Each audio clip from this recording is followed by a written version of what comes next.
이슈의 중심 최경영의 최강 시사. 네, 문재인 대통령과 윤석열 당선자 간 회동. 장제원 당선인 비서실장은 두 사람이 내내 서로 존중하는 느낌이었다, 이렇게 전했는데요. 이번 회동 인수위에서는 어찌 평가하고 있는지 대통령직 인수위원회 신용현 대변인 연결돼 있습니다. 안녕하세요, 대변인님. 예, 안녕하십니까. 신용현입니다. 예. 어제 그 회동과 관련해서는 인수위에서만 공식 논평을 내기로 했었죠? 예. 그 청와대에서는 뭐 별다른 논평을 내지 않기로 한 이유가? 예, 아마 그 청와대 측에서 배려를 해주신 것이라고 생각을 하고요. 예. 저희가 저희 그 입장을 한 군데서 내므로 해서 어떤 협치하는 모습을 제대로 보여주는 첫 번째 단계가 아닌가 생각합니다. 예, 오해 소지도 좀 줄이고요. 예. 인수위에서는 어떻게 그래서 보셨습니까? 무엇보다도 이제 그 코로나 손실 보상을 위한 추경 편성 필요성이나 안보 누수 없는 정권 인수인계, 이런 말씀을 해주셔서 저희로서는 굉장히 큰 힘이 됐다고 생각을 합니다. 그리고 이제 무엇보다도 국민들에게 그동안은 약간 이제 불안한 마음을 드렸었는데요. 이런 국민 불안감을 덜어드리게 돼서 다행이라고 생각하고 있습니다. 예. 구체적으로 이제 안보 누수 없는 인수인계와 추경 편성을 위해서, 근데 이제 추경 편성은 먼저 국회하고 협의를 해야 되나요? 지금 대통령 정부하고 협의를 해야 되나? 어떻게 해야 됩니까, 이게? 예, 이 추경 편성을 위해서는 이제 그 예산 편성이기 때문에 기획재정부가 어떤 항목으로 어떤 예산이 편성돼야 되고, 무엇보다도 이제 중요한 게 어디서 재정을 이제 마련하느냐가 굉장히 중요하잖아요. 그래서 이제 그 작업을 그 인수위에서는 좀 속도감 있게 해달라고 주문을 했었고요.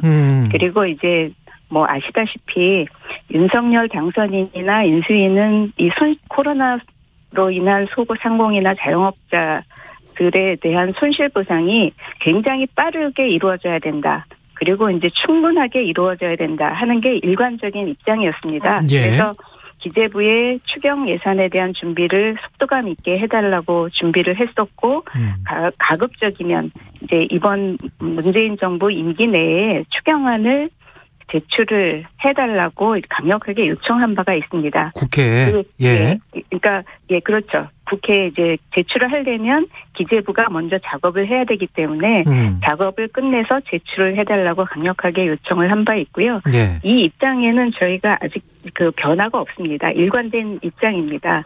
인수위에서 요구한 그 요구안에는 이제 50조 원의 돈을 마련할 때 어떻게 하면 그러면 지출을 좀 구조조정을 할 수 있을지, 그 지출 구조조정안의 내용까지, 그러니까 기존에 지출하는 항목을 어디에서 줄이겠다, 이것까지 좀 가지고 와달라, 뭐 이런 게 있습니까? 그러니까 지금 추경 예산을 확보하는 게 쉽지 않다 하는 거는 이제 저희도 알고 있거든요.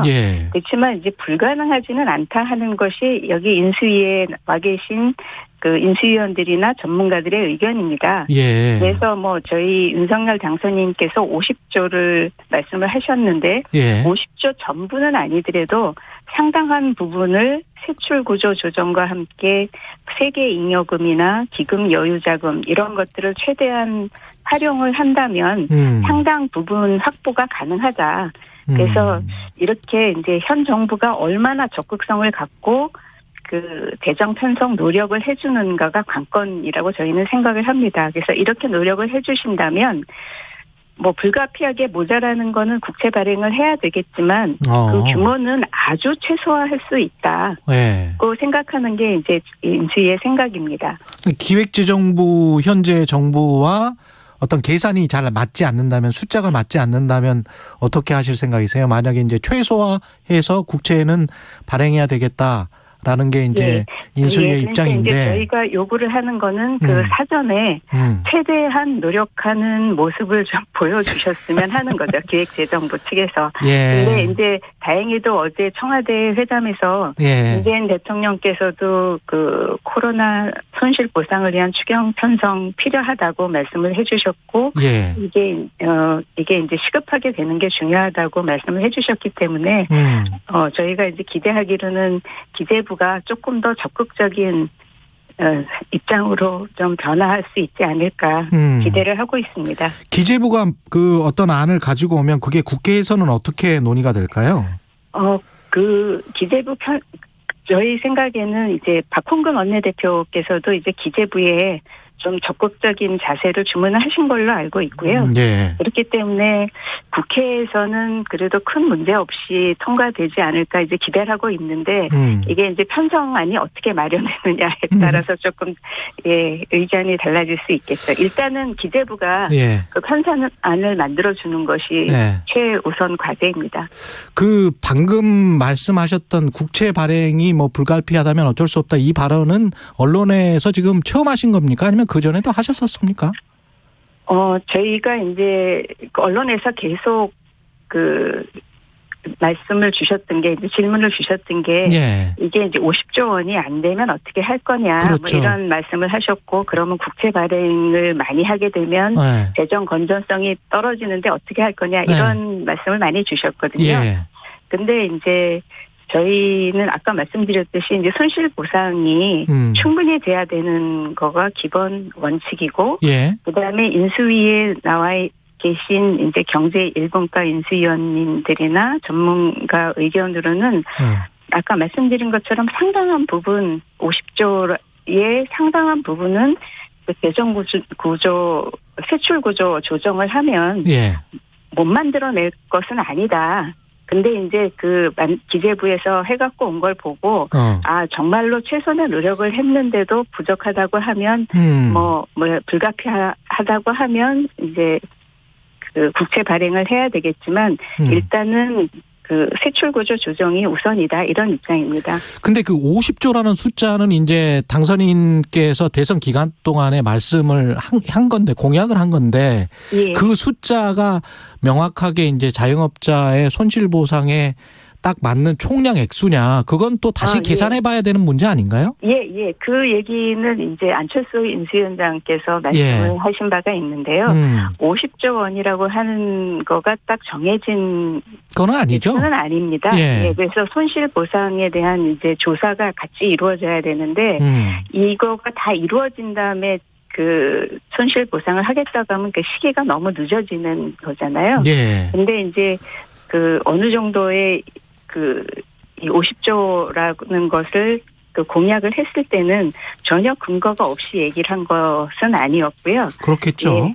그래서 이제 그 할 수 있는 만큼 최대한의 그 세출 구조 조정을 통해서 재원을 마련을 하고 그리고 이제 조사되는 것이 아마 이거보다 더 넘어갈 수 있다라고 생각을 하는 분들도 많이 계세요. 근데 이제 지금 저 대변인님 말씀을 쭉 듣다 보니까 저도 비슷한 어떤 질문이 드는데 9890님이 이런 질문을 해오셨어요. 50조 원 손실 보상은 윤석열 당선인이 공약을 한 건데 정권이 바뀌면 알아서 해야 하는 거 아닌가요? 이렇게 이제 질문을 주셨거든요. 그러니까 왜 지금 현재 기재부한테 뭐 책임을 떠넘기듯이 당신들이 지출 구조 조정을 해서 가지고 와라. 라고 하는 게 이게 대통령이 되고 내각이 다 형성이 된 다음에 그 기재부 장관한테 자신의 기재부 장관한테 요구하면 되는 거 아닌가요?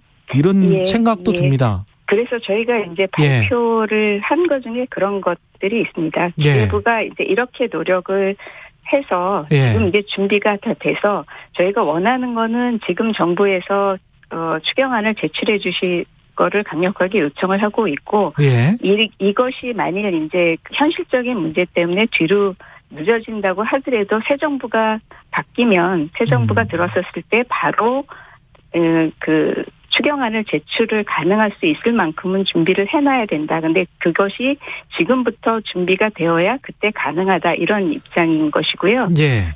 예, 지금 이제 질문 주신 것처럼, 새 정부가 바뀌고 나서 그때부터 조사를 하고 이렇게 하면은 시간이 늦어질 수도 있는 것이고요.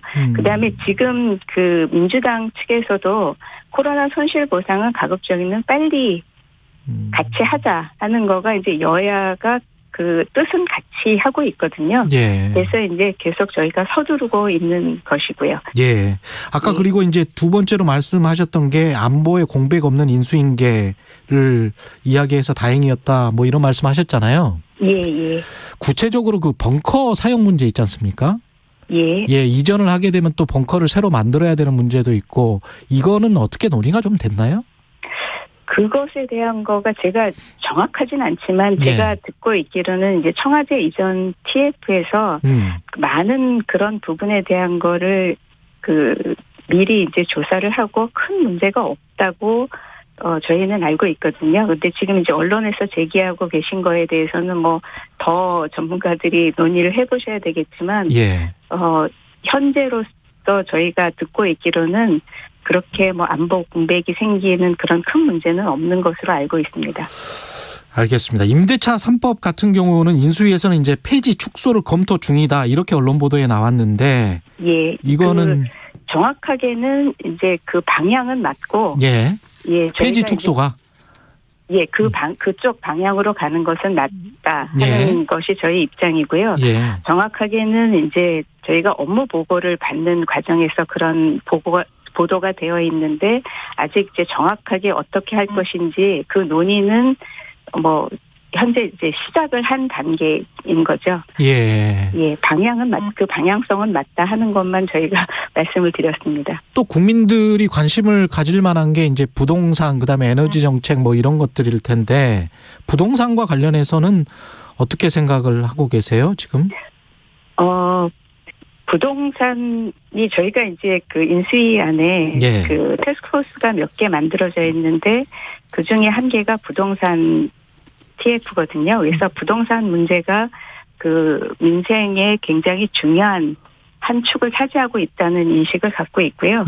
그것에 대한 대안들은 지금 이제 TF 중에서는 그래도 굉장히 빨리 움직이고 있기 때문에 팀장이 또 임명이 됐고 지금 실무진 전문가들이 임명이 됐기 때문에 빠른 시간 안에 국민들한테 체감할 수 있는 그런 안들이 나올 수 있을 거라고 생각을 하고 있습니다. 에너지와 관련해서 원전 신설 또는 다른 방안들 어떻게 지금 마련돼 있습니까? 저희가 이제 인수위가 시작된 지 지금 딱 열흘 지났거든요. 너무 제가 조급했나요? 그래서 업무 보고가 사실은 오늘까지입니다. 그래서 이제 저희가 어떤 대안을 만들어내고 정책을 만들어내는 것은 이제 업무 보고를 통해서 검토된 국정 과제들이 이제 셋업이 되면서 만들어질 거기 때문에요. 지금 이제 구체적인 국민들께서 굉장히 많은 걸 궁금해하고 계시는데 이제 논의가 시작되는 단계라고 봐주시면 좋을 것 같고요. 조금은 좀 기다려 주셔야 될 것 같습니다. 그 전에 계속 논의됐었던 여가부 폐지랄지 이런 것들은 어떻게 좀 가닥이 완전히 잡혔나요? 어떻게 보십니까? 아니요. 그것도 이제 보도가 굉장히 많은 추측성 보도가 나오고 있거든요. 여가부에 대해서라든지 아니면 통상 업무를 어느 쪽에 띄워다 붙이느냐 라든지 산업부와 외교부 문제. 그다음에 이제 교육과 과학기술 쪽에 그 정부 부처 조직 개편에 대한 많은 추측성 보도들이 나오고 있는데요. 제가 이제 정확하게 말씀드릴 수 있는 거는 이 국정과제가 세팅이 되면서 그 국정과제를 잘 실행할 수 있는 방법으로 이제 조직 개편이 될 것이고요. 그럼 이제 국정과제가 아주 계략적으로나마 1차적인 초안이 만들어지는 게 4월 4일까지입니다. 그래서 이제 당연히 정부 조직 개편에 대한 것도 4월 4일은 돼야 이 방향으로 가는 게 좋지 않냐, 아니면 다른 방향으로 가야 되냐 하는 것들이 적어도 4월 4일은 돼야 어떤 식의 논의가 있었다는 첫 번째 말씀을 드릴 수 있을 것 같고요. 예. 지금 나오고 있는 거는 다 일종의 추측성 보도라고 생각을 알겠습니다. 하시면 될 것 같습니다. 알겠습니다. 예. 예. 그리고 안철수 위원장 그 거치 총리 인선 이것도 지금 뭐 언론에서 많이 이야기가 되고 있어서 혹시 대변인께서 하실 수 있는 말씀이 있을까요? 저도 그 질문을 굉장히 많이 듣는데요. 제가 이제 안철수 위원장님하고 굉장히 가까운, 그러니까 마주보는 사무실에서 근무를 하고 있는데 그 말씀에 대해서는 한 번도 들어본 적이 없습니다. 여쭤보신 적도 없고. 뭐 그런 말씀을 잘 해주시는 분도 아니고요. 저도 여쭤보지도 않았습니다. 예. 그 다음에 그 마지막으로 지금 당선인 국정수행 전망이 역대 어느 당선자보다 좀 낮잖아요. 부정적인 평가가 굉장히 좀 높고 이걸 어떻게 받아들이세요? 앞으로 이제 올라갈 일만 남았다라고 받아들이십니까? 아니면은 이게 뭐 사실은 이제 좀 이제 설명을 드린다면 뭐 저희 그 선거 그 결과가 굉장히 미세한 차이 승리였었잖아요. 그렇다는 거는 이제 선거 결과에 아쉬움을 갖고 계셨던 분들이 이제 굉장히 많았던 것이 사실이고 그리고 이제 그 당선인이 되신 이후에 사실은 어떤 정책적인 면보다는 현 정부와의 갈등이 좀 많이 부각되었던 면이 있었다고 생각을 합니다. 그래서 저도 이제 인수위원회 한 사람으로서 그런 면에 대해서는 이제 조금 책임감을 느끼고 있습니다. 그래서 이제는 업무 보고가 끝나고 정책적인 거 국정과제 선정을 위한 어떤 정책 행보가 시작되는 시점이기 때문에 이제부터라도 이제 좋은 정책을 빨리 이제 준비하고 국민 여러분에게 이렇게 소통을 하면 좀 마음을 얻을 수 있지 않을까 생각을 하고요. 저희가 더 많이 노력을 하겠습니다. 예, 그 청취자 질문이 와서 마지막으로요. 1719님이 군인 월급 200만 원은 언제부터 가능한가요? 궁금합니다. 이렇게 물어보셨는데. 이것도 이제 같은 대답을 드려야 될 것 같은데요. 그 모든 그 국정과제 세팅을 하는, 그러니까 국정과제라고 하는 거는 이제 공약으로 내걸었던 것, 그 다음에 뭐 현 정부에서 잘한 걸 계승하는 것, 뭐 새로운 아이디어 이런 거를 다 모아서 이제 저희가 그 검토를 시작해서 국정과제를 만드는 거거든요. 그래서 이제 그런 뭐 군인들 200만 원 월급 공약 같은 것도 이제 본격적인 검토가 시작된다고 봐주시면 좋을 것 같습니다. 알겠습니다. 말씀 감사하고요. 대통령직 인수위원회 신용현 대변인이었습니다. 고맙습니다. 예, 감사합니다.